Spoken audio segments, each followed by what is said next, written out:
Hello everyone, welcome to another episode for the podcast series ABCD on the Go. Today I'm planning to interview Jahin Tanvir, a youth advocate.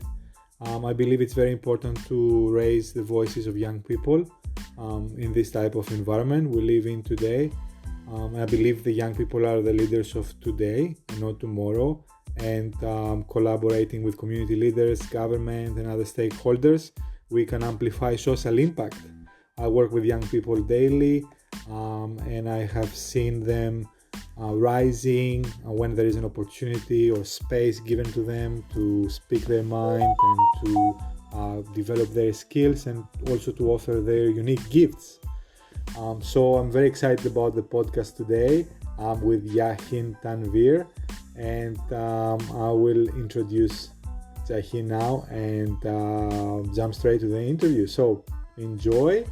And let's have a nice experience listening from Jahin Tanvir.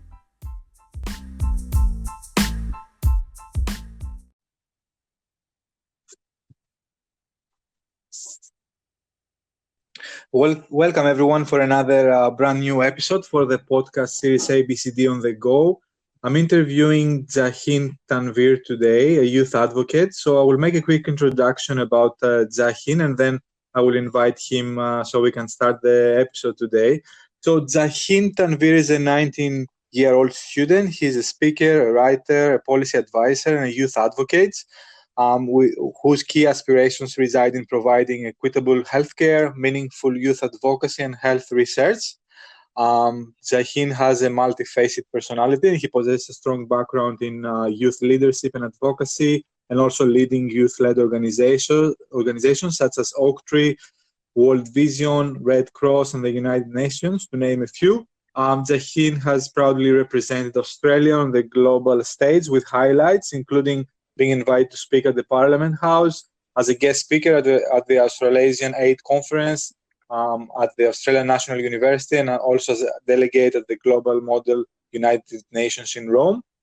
He has been awarded as the New and Emerging Community Leader Scholarship and Service to Others Award by the Parliament of Australia. He's also published articles in mediums such as UNICEF, the Center of Research Excellence in Adolescent Health, The Conversation, and WhyNot. So very impressive background and experience. So I would like to welcome Jahin Tanvir in our today's show today. Hi, Jahin. I'm good. How are you today?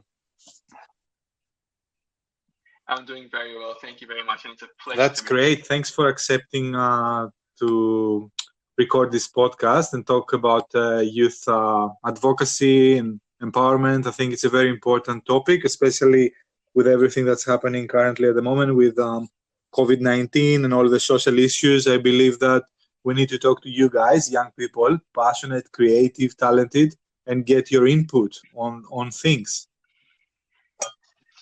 So I will start by asking you to talk to us, Jahin, a bit more about yourself and your background behind all these accomplishments. So yeah, just for the audience to get to know you a bit better, can you talk to us a bit about yourself? Yep, absolutely. So first of all, thank you so much for such a kind introduction. So I'm currently 19 and I'm studying optometry. Essentially, as soon as I left school, I had an innate desire to just be a part of something more. So I realized as soon as I graduated in 2018 and got into first year university, I found myself after work university, I found myself wanting to be part of something more than just being that mundane routine. And so I guess from there on, having that desire, I started reaching out to different organizations, different things, different youth initiatives. And I was like, hey, I'm a first year university student. Can I get involved? Or is there any way, I can, play a part in this, organization that you have? And I guess that's where everything started. Coming from, as a first generation migrant, I've seen a lot of things that my parents have struggled growing up in Australia. And so my upbringing and the values my parents have instilled in me have been a big motivation in, my background in youth leadership, I'm also studying optometry. So, I'm trying to be an aspiring healthcare professional, if I can say that. But yeah, I'm someone who's very proactive, someone who's very ambitious. All my friends would tell you that. And, I'm just trying to,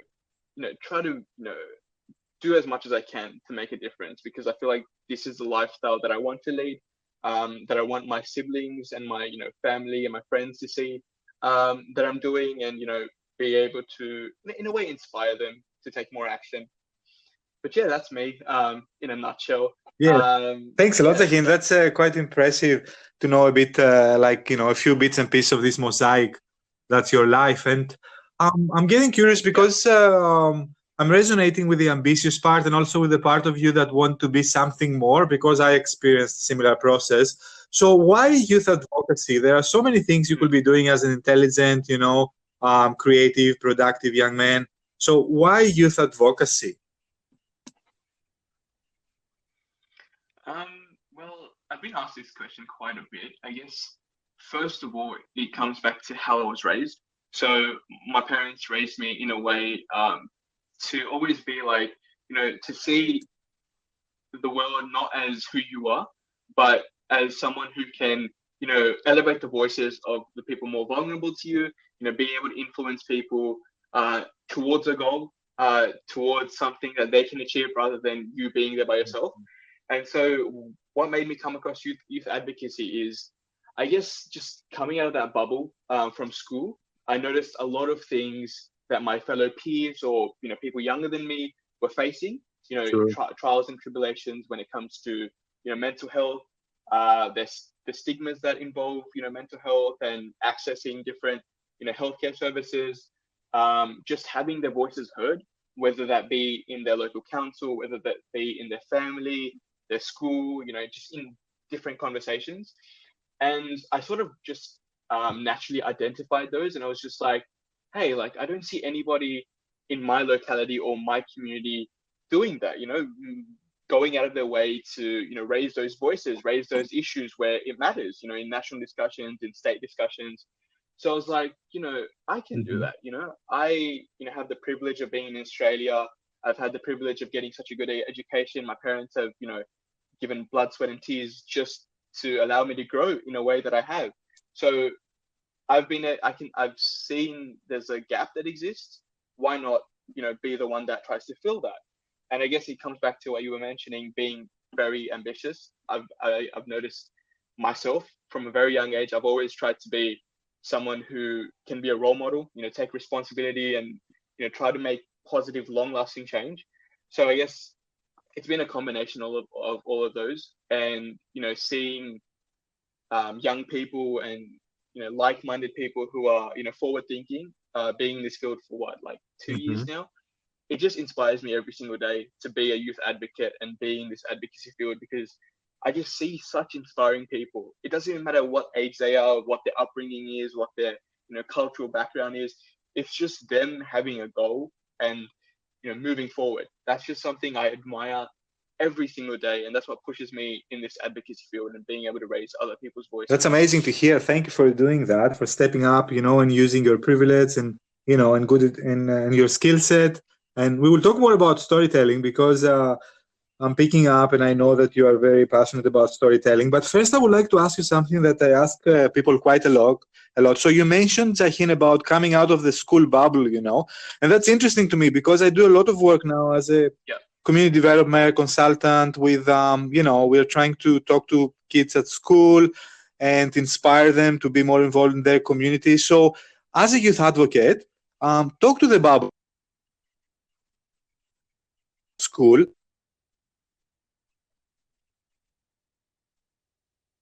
There are not all these connections in place, and all this, privilege that you mentioned. So what would you say to them in terms of coming out of the bubble as quick as possible and making an impact? Yeah, look, I only graduated from your source, so but with experience, that whole bubble that was, yeah, it plays a major role in my lived experience as well. So, what I noticed for me, like, my major struggle was coming out of that bubble.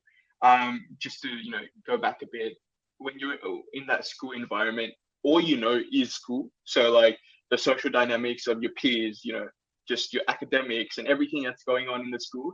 And when you don't have opportunities and other teachers telling you about, hey, there's this program outside of school they can take part in, it really creates that, restrictive bubble that you have mentioned.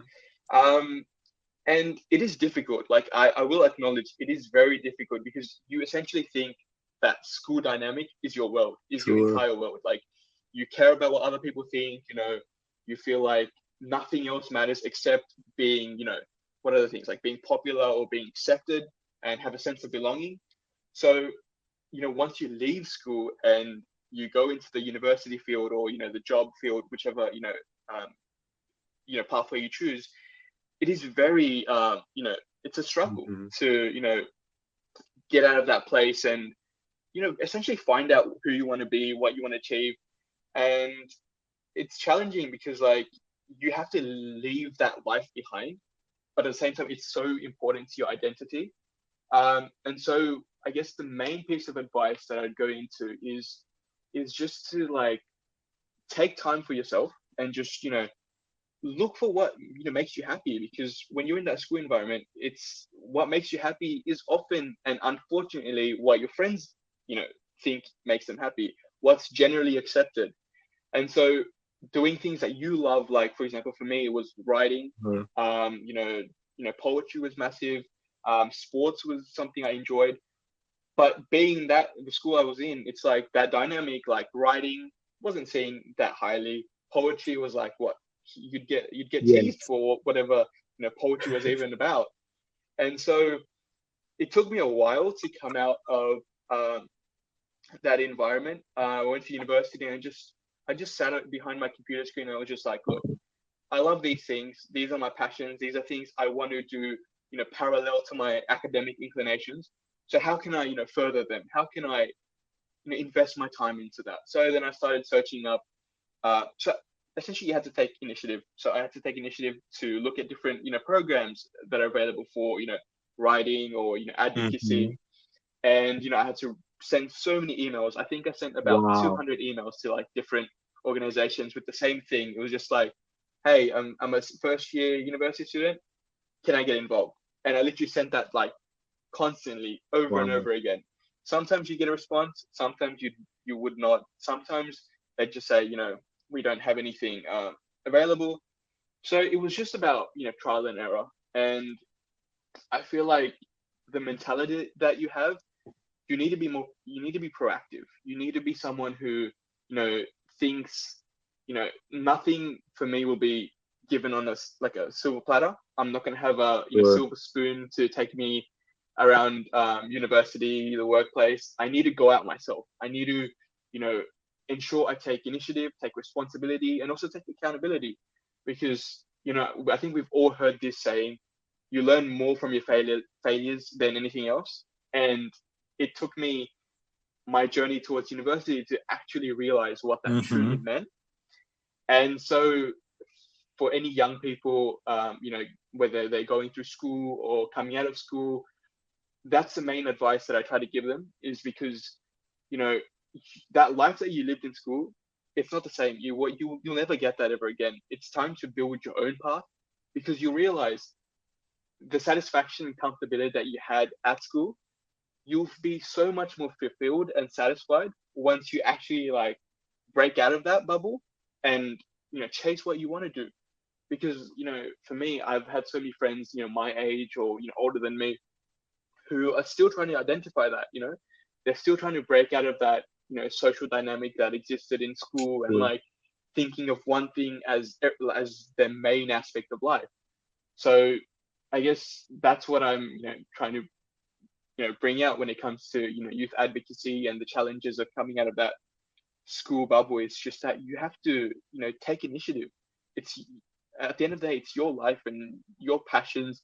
They need to be expressed. And like you mentioned, as a creative, as someone who is ambitious, it's a shame if you don't allow that potential to, flourish and truly, make yourself who you are. Because at the end of the day, our identity is so important. And if you don't allow that to prosper and flourish and, grow as you get older, it's a shame. So just taking initiative, I think that's my main point. Amazing. So after you took initiative, Jahin, and you sent all those letters out, and I'm pretty sure that Mayan, like Multicultural Youth Affairs Networks, responded to your letter because I know you're involved with them. An amazing big body. So what are some of the top learnings, like through all these challenges and highlights, meeting amazing, like-minded people, different people, as you said, from different walks of life, passionate, and going through all these challenges, of navigating a totally new, different world that will meet more like, your ambitions and expectations and curiosity you have about doing things and all your different passions. So what are some of the top learnings that in this short but very rich 1.5 year journey after school, what are some of the top learnings? Yeah. I think the most prominent takeaway that I have is that action kills fear. Like, that's something I have written on my wall, and I wake up to literally every single day. It's the idea that, actions speak louder than words. I think you'd realize as well, as human beings, even though we are ambitious, we have dreams and aspirations, not all of us take action towards that. We just, go to different parties, different circles and say, hey, this is something I want to do. I want to make a difference. I want to really do this. But once they go home and it's time to, work on that, they don't. There's distractions that come about. They succumb to different things that, that create a busy environment. And what they want to do, it falls into a different, pathway. It's a blockade. They can't do that anymore because they're not putting action to words. And they're also fearful that if they go into this path, what will other people think? I think that is a massive hurdle that I had to, get over, was that, especially being in a school environment, literally everybody knows everything about you when you're at school. So that whole idea of, oh my God, what is this person going to think? Are they going to think badly of me? Are they going to think, so critical? You have to look cool, right? You have to, it's all about looking cool. Who I am. Absolutely. That whole popularity dynamic, which, affects a lot of young people.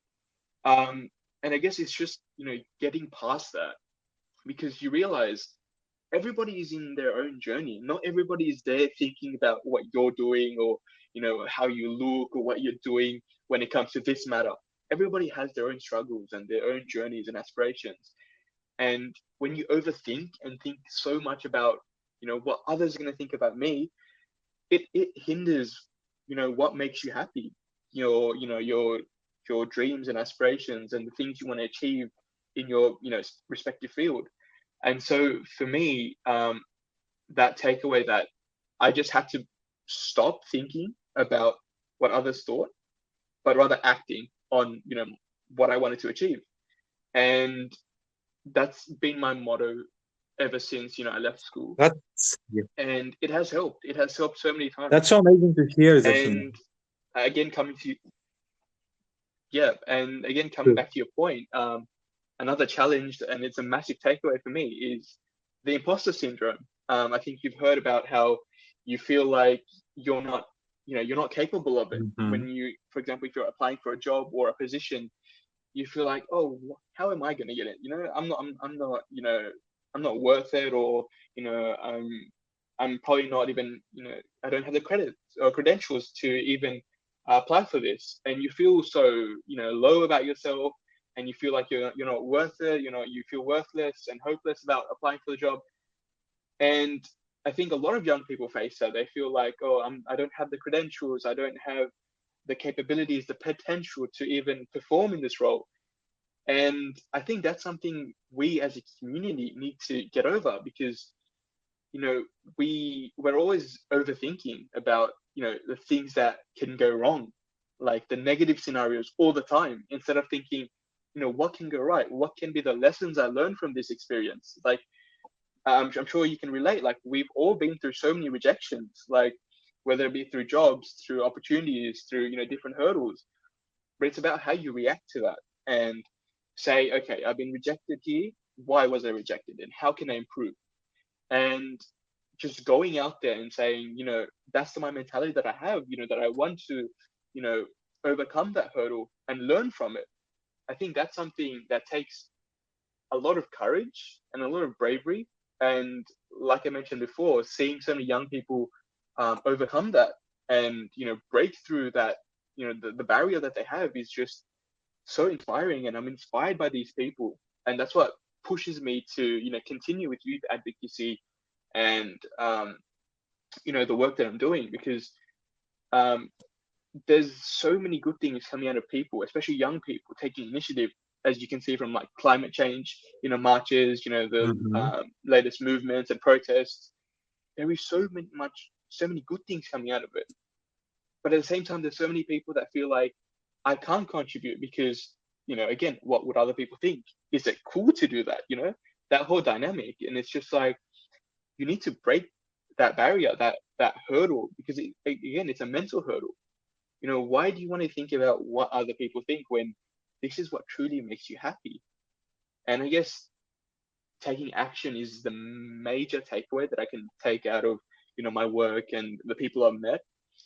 And yeah, just being able to ensure that whatever you're aspiring, whatever you're telling people, take accountability. Just don't come to different, gatherings and say, oh, this is what I want to do. This is my goal. This is my aspirations. Watch, one day I'm going to do this. Instead of just saying this to people, go home, take accountability, write your goals down, reach out to that organization, reach out to that job application and just do it. That's being proactive and taking initiative. I think that's something I always want to, lead by example, Mm-hmm. and also ensure that standard is met with, young people and just everyone in general. Amazing. Yeah, and it reminds me, I gave a presentation and also I ran an open space last year in the Youth Actions Conference, the big body, Yeah. for youth organization. I remember I was wearing a T-shirt Yeah. that says "Action speaks louder than words." So it's very interesting when you mention about Oh, that, wow.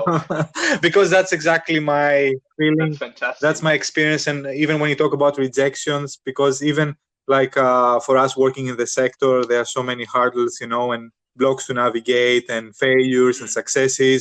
And me now running my own business as a social entrepreneur, for a purpose. So I guess I totally resonate with everything you are saying, Jahin. But since you mentioned about young people being empowered, and joining movements about climate change, about mental health advocates, protests, like about equality, what is your advice or thoughts around ways of young people to be involved in addressing world issues? Because I feel sometimes there is this perception that we are trying to demystify that we need to leave those issues for politicians or for government. But the truth is, we need a participatory approach, and everyone has a strength and experience.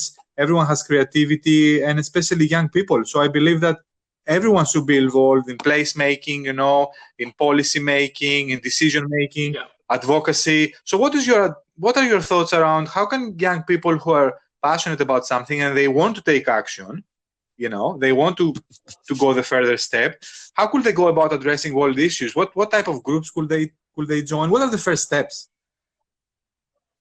Yeah, I definitely resonate with your sentiments about um, the whole idea of we just want young people heard. And, that's not true. We don't just want young Exactly. people, to take action and take control of everything. That's a massive misconception. We don't want to run the world as young people, We want that collaboration Mm-hmm. to have a young person or a youth representative on like on in the table when it comes to national conversations, when we have policy making, when we pass these laws that pertain to young people and like minority groups. We don't want just to have a world where the prime minister is like 18-year-olds. We want some collaboration, corporations happening between the policymakers, the senior officers, and young people. That's what we mean about youth empowerment, having that youth agency and participation in these different causes and different things that are happening in the world. And when it comes to getting involved, I would say, I'd say, from what the advice that I'd give would come from my own lived experience and how I got involved. So essentially, like I mentioned, it was just about, cold calling in the sense of emails. So I Mm-hmm. would send about 200 emails to literally, I'd search up youth-led organizations in Australia. Wow, that's And impressive there would though, be like, mate. yeah, frustrating at times because it was so tedious. You have to do the same thing over and over again. Yeah, yeah. But I had a goal. I had a goal that I wanted to achieve. And yeah, so I just searched up youth-led organizations or organizations about young people in Australia. And there were lists on, different different websites like Wikipedia. There was like government Uh-huh. websites, and I would literally just click on the links and write. So this organization, for example, like Youth Action or MyAN, and then I'd Yep. put email. So as soon as I'd find their email under the contact us page, I would literally copy that, post it onto the email, and just send it through with the Uh-huh. same template. And there would be, some would get back to you in a few days, some would take a few weeks, but at the end of the day, you would get quite a bit of responses. Sure. Like for example, if you sent like 50 emails, you'd get at least 20 emails back. Wow, I was going to ask you about that. Yeah, response rate. So yeah, like it is frustrating at times because you don't get the proper response at the proper time. But there are some good things that come out of it. Like for example, you get a few, in a few days who are very eager. They're like, hey, there's this opening for this, let's say, youth advisory group or like youth ambassador program that mine holds. Would you like to get involved? If you do, there's a link here. You can apply, which is like the best way because it's so convenient. They respond directly. They provide the link, whatever you need. With my end, it was process, and they got back to me in like a few days, and then in a week's time or 2 weeks time, I was already a youth ambassador. Wow. So it was so convenient. And those are the like the success stories that are just convenient. But then there's other ones which take a few weeks to respond, and some of the responses would be like, hey, we don't have anything available to your situation, sorry about that, maybe you can do an internship later on. And then there's some like that says, we don't have anything, but we know some organizations that do, and they'd send you the links. So you just work from there. It's like a map. It's like a map where if this location doesn't work, they'd send you, okay, try this area, and you just go there and send the same email like, hey, I'm interested in this, and I'm a first year university student. How can I get involved? And in a way, that's how you start, and you'll find out very quickly that there are so many organizations that would absolutely love for young people to volunteer, especially when it comes to youth advocacy or fundraising. I know when it comes to volunteering, I had this perception, which I'm quite ashamed. Young people have this perception that volunteering is literally just you stand somewhere with a container and you just collect money.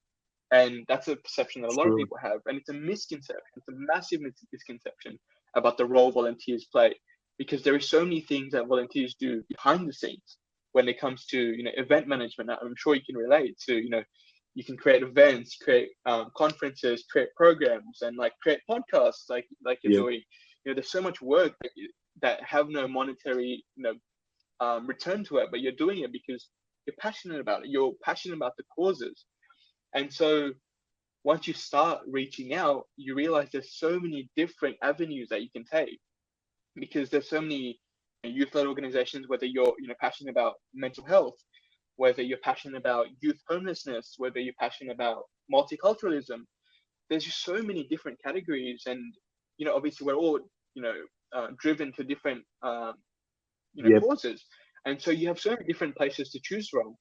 And it's just about you looking at these options and saying, okay, like I want to invest my time into this, and then, or I want to be able to raise the people's voices in this matter, and you just go from there. You'd contact them, they'd have like an interview, some of them would have like a written application, and it's just so easy once you actually start, because the whole program of youth empowerment is for you to get involved, because what they're doing is fundamentally agency, getting youth participating in different roles.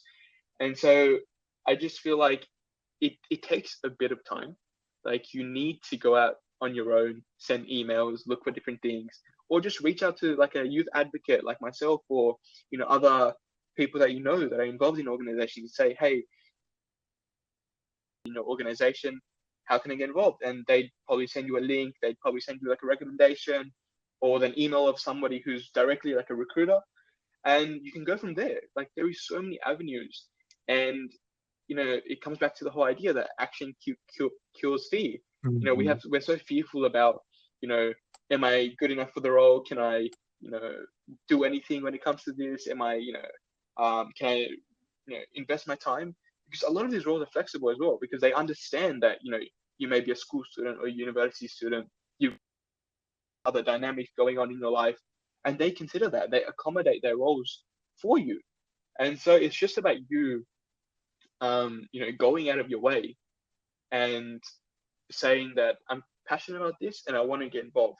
And it's so simple once you actually, get into that mindset and get into that whole youth sphere, because these issues need young people. Like you were mentioning about world issues, like we've got things like climate change that are going to affect us in the long run. And you've got other things like, multiculturalism, racism, all these things. They need young people's input. They need young people addressing those. And we're seeing those.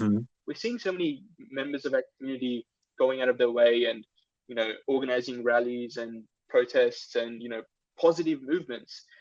And there's always room for more young people. And it's just about them realizing that, acknowledging the role they can play, and going out of the way and taking initiative. Exactly. And I like how you keep talking about action cures fear, because I had a podcast with a good friend of mine, Kate Munro. She's now the CEO of Youth Action. And she mentioned about not to take success personally and not to take failure personally, And it's a combination of taking action, working with other people, collaboration you mentioned. And I feel like that this is a very important point, because even when it comes to public speaking and storytelling, that I want to ask you the next question, my advice most of the time is that it's not about us, Like I also come from from a diverse cultural background. I have an accent, but that never stopped me from talking for whatever issues I'm passionate about and whatever topics, because I feel it's about the message and not the messenger. And the more you do it, the better you become. If you embrace even your own vulnerabilities, and the diversity becomes a strength, and you get to know yourself. And in a way, you become fearless, but in a good way. Let's say you become daring. But I want to ask you about storytelling, Jahin, because you mentioned that before, and I know that it's something that you are very passionate about. So where does storytelling comes into all this? And when did it come for you? If you can briefly tell us about your experience with storytelling, and how do you think it's important for social impact or change in the society? Yeah. I guess it came from a very young age. When I was younger, I was very fascinated about not only writing, but also, drawing, sketching, just the whole creative side. And, as you grow older, your focus becomes more on academics than the whole creative outlet. And so in a way, as I grew older, I had to kind of, push that aside and focus more on my grades and, schooling. And then obviously once I left school, did I realize, this whole creative outlet of, storytelling, writing, just drawing, all these, poetry, these are things that made me happy, and it made me content with my day and the life I was leading.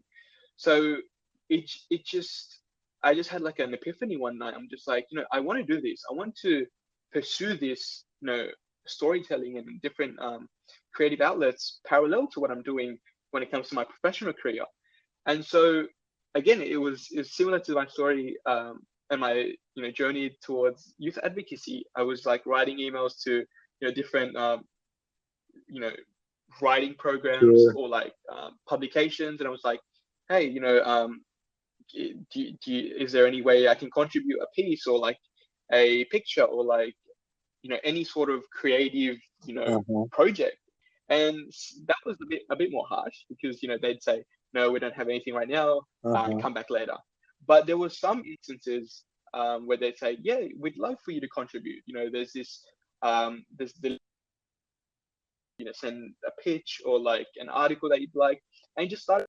I tapped into my own lived experience, as a migrant, as someone coming out of the schooling dynamic, as a university student, as a young person in general. And I tapped into that lived experience and I started writing.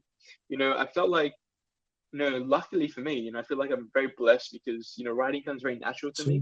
I don't have to, do a lot to it. It was just like, I'd sit down, I'd open up Word and I'd just start, Yeah. the emotions that I felt, it would just, articulate into words. And I realized, it was a good thing because like it made me balance my day.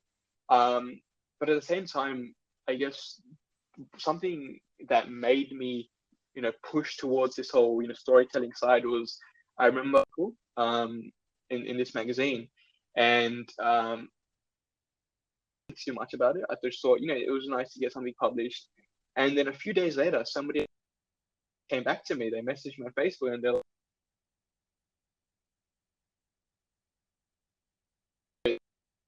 about you, and I saw your name, and I'm like, I really resonated with your message, with what you were feeling, and I like, Wow. Yeah. speaking, like social anxiety when you're young, and I was just like completely taken aback. I'm like this isn't what I thought I was gonna, do when I started writing. For me, it was just about, something published and nice to get something written. But for Sure. somebody to, personally message me and just say, hey, I completely related to your, your message and what you were feeling. So thank you for that. Thank you for saying that. And I was just like, that's crazy. Like this is, It can change lives, right? It can reach to people and change lives. Yeah. absolutely. I was just like, wow, like this isn't what I expected. And I remember that whole day I was reflecting on it, and I was just like, this is what makes me happy. Being able to influence people, and really with them through my own lived experiences and the things I'm, working on. And I guess that's what, weaves storytelling into my lifestyle, because I feel like, what I'm doing with the advocacy and my own, degree and stuff, it's very meticulous. You have to, you know, be very skilled. You have to have like a certain Sure. skill set when it comes to like public speaking and, advocacy, fundraising.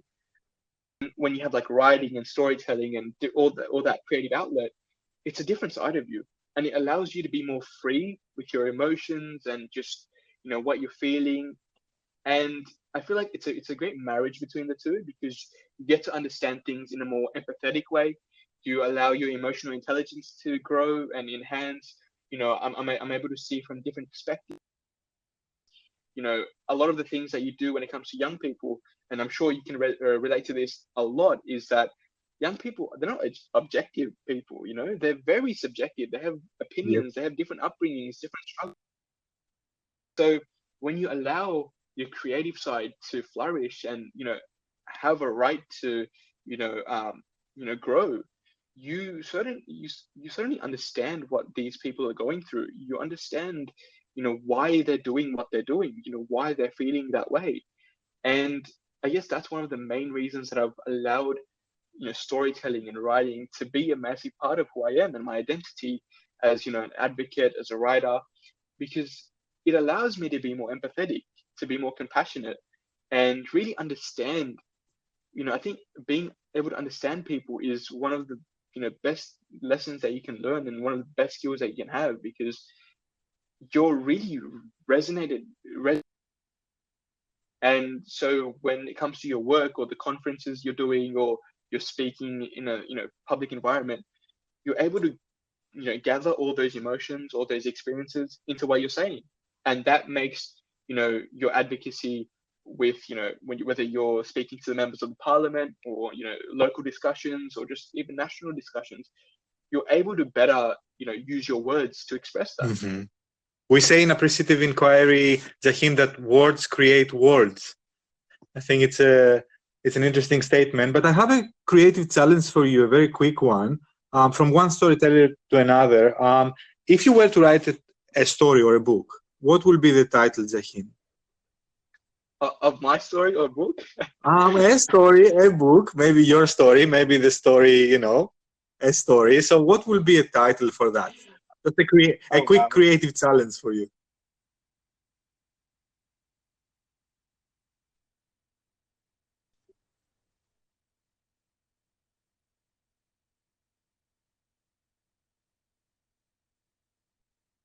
That's something I live by on a Say daily again, basis. sorry, because I missed you. I missed you for a moment. Say again. Sorry. So if there was like a title for my book, I'd probably say, coming back to what I was saying before, action fuels fear. Like that's something I literally live Wow. by. If I could, imprint that on Yeah. me as a person, Oh. just taking action. That's something I truly, truly like believe in and just manifest. And I guess that would be Action like a Pure Fear. Yeah, that sounds like an amazing title, because it gives me a snapshot on your life, but also all the wisdom you acquired, from your short but rich journey about how taking action cures fear. Yeah, that's amazing. Thanks for that. That's a great title. I hope I see something more written soon about that. I have a last question, not a Jahin. problem. That was probably the best question I've ever been asked. Because I like to tease creatives. Like, yeah, I was saying that I like to tease the creatives because I know they're always up for some improvisation. Have done playback theater and doing forum theater, so it's amazing what we come up with when we On the when we spot. trust ourselves. When we trust ourselves, like you did, you went in and you came up with an amazing title of the story of a lifetime. Hopefully, fingers crossed, I can do something, or like even write a book about that. So, fingers crossed. Okay, thanks for the nice title, Jahin. I have a last question to finish off with this podcast. So, post COVID-19, what are your hopes for the future? What would you like to see? Yeah, it's quite a packed question, which I could go, hours and hours on, just talking about it. But just to summarize it really quickly, Sure. I would say that we, not only as young people, but as a society in general, I think we need to acknowledge that the normal lifestyle and the normalcy that we once had, it'll never come back. We live in a climate now where it's very unpredictable. We don't have a vaccine or anything of that sort yet, so we need to be more, careful and cautious about how we live our lives. And so I think moving forward, we need to understand that I'll speak in the context of a young person, that it is more crucial than ever that we take responsibility and just take action in general, because we're always hearing about the whole idea that young people are our future, the leaders of tomorrow. But I know a lot of young people would say in response to that is that young people are the leaders of today. We Sure. have a responsibility now to collaborate with our MPs, the community leaders and different people from different industries, to collaborate them and just create that that sense of because anything has taught us a lot about and how we need each other to prosper, because being in this isolated environment didn't do anyone good. And so I think we need to understand that we need to take those emotions, those things that we learn, and really take initiative.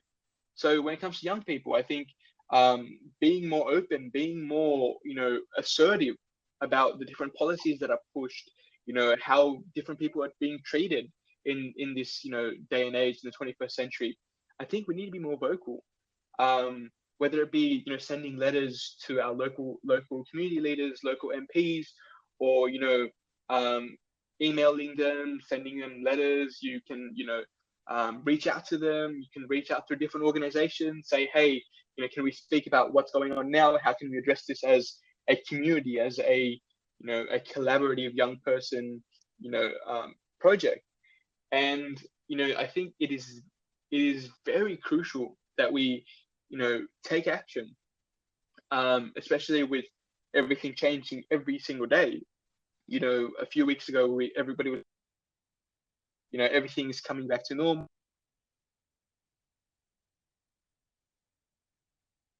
Then what's happening in Victoria, and you realize this is a reminder that the world is different. It's not the same anymore, and we need to adapt and also ensure that the gaps that we see, the gaps that we've been seeing for the last few years, decades, when it comes to different stigmas that are involved, different policies, different discriminations. We need to address that now, because our quality of life, yes, it's decreased, but we need action, our voices, and taking initiative to change that now more than ever, because it's different, yes, but difference isn't always bad. We can use this as a reminder that we need to take more importance of being human being than anything else. All these different segregations and things that exist making us different, we're always looking at this as different countries, different groups of people, age diversity, cultural diversity, but we lose the idea that at the end of the day, we're all human beings. We all suffer from the same diseases, the same viruses, and there are other people who are in different countries who are suffering from them more than us. They're more vulnerable than us. They don't have the proper, nutrition. They don't have the nourishment, the sanitation. They don't have any of these, and they're the same humans as us. We have the same, different complexes as a human being, and it's for us to identify that and take action. Just it doesn't just come to fundraising, also advocacy, telling our nation's leaders, community leaders that, hey, there are people in these countries that are suffering. There's people in these states that are also suffering. There's people in rural Australia that are they don't have the essential essential necessities that we're getting in metro Sydney and different states. So I think at the end of the day, my major learning and something I'd love to continue to drive when it comes to young people and my own work is the idea that we need. Sorry, it's breaking up. Of the people around us, different our community. It's so essential we raise those voices, because if we don't, it's going to be too late. There are so many people suffering these days, and they don't take that tangible action and ensure that out of it. And so if I could summarize it in in a line or two, I'd just say, I guess it just comes back to the whole idea about taking action, and it's just about actions without any words. You are privileged to be in Australia, to have such a great education, upbringing, environment. It's time that we use it to the max, use it to the fullest, and ensure that our potential, our voices, our capabilities, that they're heard, that they're used, not just for ourselves, not just for our families, immediate community, but for us as a nation, as a global citizen. I think it's so important that we acknowledge that, and really make long-lasting changes, not just this year, but for decades to come. And this is the opportunity right now, as we're speaking with post-COVID-19. Thank you so much, Jahin. It was a pleasure to do this podcast with you, and I'm extending you an open invitation right now to do more podcasts, because I feel like there is so much that we could discuss about storytelling, about like humanitarian action post COVID-19, so many aspects. So I will be excited if you to do a bit more podcasting with you. I feel like there is so much there, for people to, and it's all about starting a dialogue as well, like initiating a dialogue and raising voices. So I guess part of my movement is to raise voices and initiate more dialogue about these important topics that affect us all. No, definitely. So thank you so much for today. It was a pleasure, and I wish you all the best, and we will talk again soon. Thank you so much. It was an absolute honor to have this conversation with you. Thank you. Have a great day. You too. Bye.